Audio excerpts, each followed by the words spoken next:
नमस्कार, जय महाराष्ट्र।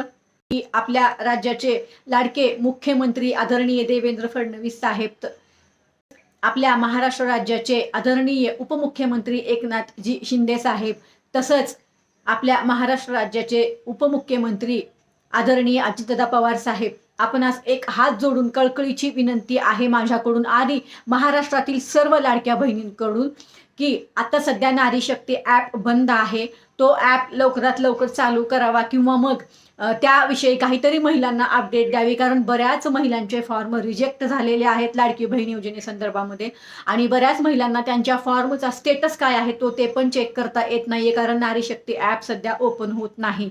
बऱ्याच महिलांनी अंगणवाडी सेविकांकडे फॉर्म भरलेले आहेत, त्यामुळे त्यांना त्यांच्या फॉर्मचं स्टेटस चेक करता येत नाही। तर कृपया आपणास माझी हात जोडून कळकळीची विनंती आहे की काहीतरी महिलांना सध्या या योजनेसंदर्भामध्ये अपडेट द्यावी।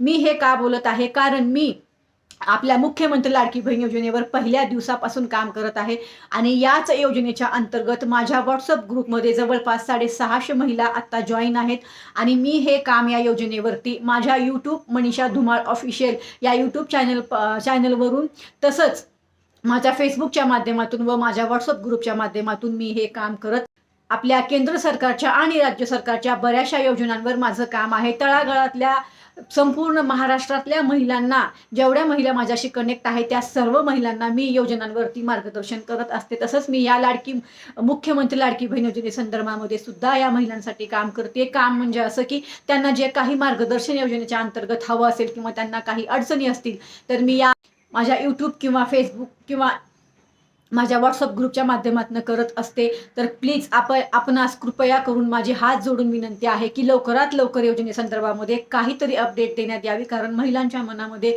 खूप सारे गैरसमज निर्माण झालेले आहेत। आपण माझ्या व या सर्व लाडक्या महाराष्ट्रातील सर्व लाडक्या बहिणींच्या विनंतीला मान देऊन आपण काहीतरी या योजनेसंदर्भामध्ये अपडेट द्याल अशी आशा व्यक्त करते। धन्यवाद। जय हिंद, जय महाराष्ट्र।